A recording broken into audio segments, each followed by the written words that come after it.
అందరికీ నమస్తే అండి. నిన్నటి నుంచి జోగి రమేష్ కొడుకు ఎవరైతే రాజీవ్ ఉన్నాడో, రాజీవ్కి సంబంధించిన ఒక వీడియో విపరీతంగా వైరల్ అవుతుందండి. రాజీవ్ భార్య మేఘన ఎవరైతే ఉన్నారో, జోగి రమేష్ తల్లిదండ్రులు, అలాగే జోగి రమేష్ కుటుంబ సభ్యులు ఎవరైతే బంధువులు ఎవరైతే ఉంటారో వాళ్ళందరి సమక్షంలో వాళ్ళందరూ ఉండగా, అలాగే ఈ మేఘన తరపున కుటుంబ సభ్యులు కూడా వాళ్ళందరూ వచ్చి కూర్చొని మాట్లాడుకుంటున్న సందర్భంలో ఆవిడ కొన్ని ఆరోపణలు చేశారు. ఆరోపణలు కాదు, ఉన్న వాస్తవాలు చెప్పారు.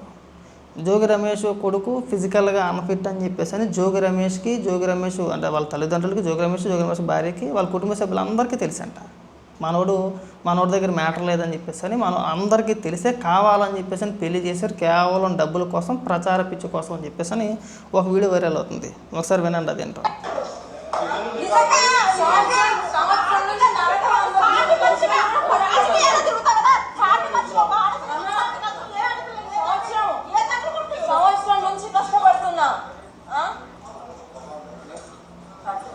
హాయిగా జిమ్కి వెళ్ళడం, తినడం, రావడం నాది అయిపోయింది. చేసుకున్నా వదిలేసిన, మీకు అదే జీవితం అనుకున్నప్పుడు నన్ను ఎందుకు చేసుకోవాలి? హాయిగా నా లైఫ్ లో నేను హాయిగా ఉన్నా. డాడీ షాప్కి వెళ్తున్నా, హాయిగా ఉన్నా. నాది హ్యాపీ లైఫ్. ఎవరు అడిగిన డబ్బులు? నీ పబ్లిసిటీ అందరూ చూపించడం కోసం, పెళ్లి చేసి చూపించడం కోసం వాళ్ళకి తెలుసు. తెలిసి వాళ్ళ రాజకీయం కోసం చేసి అన్ని మాటలు మాట్లాడినా సరే ఒక్క మాట తిరిగి ఎవ్వరం మాట్లాడట్లా. జోగి రమేష్ భార్య కానీ, జోగి రమేష్ వాళ్ళ చిన్న కొడుకు కానీ వీళ్ళకి ముందే తెలుసు అనగానే తలకాయలు కిందకి దించుకొని ఉన్నారు, కానీ ఒక్క మాట తిరగలేదు. మరి కాదే జోగి రమేష్, నీ కొడుకు మ్యాటర్ లేదు, పనికిరాడు అని తెలిసినప్పుడు ఎందుకు అనవసరంగా ఆ పిల్ల గొంతు కోసారు? చేయకూడదు కదా. బయట వస్తున్న ఆరోపణలు ఏంటి? జోగి రమేష్ అప్పుల్లో ఉన్నాడు, ఇప్పుడు ఎట్టోగట్ట కొడుకు పెళ్లి చేస్తే కట్న కానుకల రూపంలో భారీ మొత్తంలో తీసుకోవచ్చు. ఎందుకంటే మనం మాజీ మంత్రిగా తగలబెట్టాం కాబట్టి, మనం రాజకీయాల్లో ఉన్నాం కాబట్టి, అయిపోయి పెద్ద కుటుంబం అని చెప్పేసి భారీ ఎత్తులో కట్న కానుకలు వస్తాయి, ఎంతో కొంత అప్పులు తెచ్చుకుందాం అన్న ఉద్దేశంతో ఇలాంటి కార్యక్రమం అంటే ఈ పని చేసేయడని చెప్పేసి బయట ఆరోపణలు వస్తున్నాయి. మరి నిన్ను మనిషి అనాలా, పశువు అనాలా? తెలిసినప్పుడు తెలిసి ఎవరైనా సరే అలా చేస్తారా? నీ ఇంట్లో ఆడపిల్ల అయితే ఒకవేళ ఎవరికైనా అలా ఇవ్వాల్సి ఇస్తావా? ఒకవేళ అలా జరిగితే నువ్వు ఊరుకుంటావా?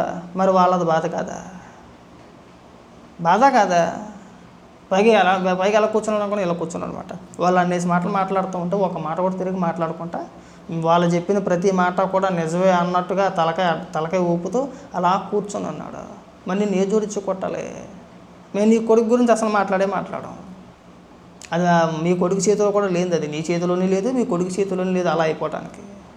మరి కనీసం తెలిసినప్పుడైనా సరే మనం ఇలాంటి కార్యక్రమాలు చేయకూడదు కదా. ఇలా పెళ్లి చేసి పక్కన వాళ్ళ జీవితాలతో ఆడుకోకూడదు కదా. ఇవాళ వాళ్ళకి పరువు పోయింది, ఆ అమ్మాయి జీవితం పోయింది, పెళ్లి చేసినప్పుడు పెళ్లి ఖర్చులు బొక్క, అది కాకుండా మీకు కట్న కానుకల రూపంలో ఇచ్చిన డబ్బులు బొక్క, వాళ్ళు అన్ని విధాలుగా నష్టపోయారు కదా.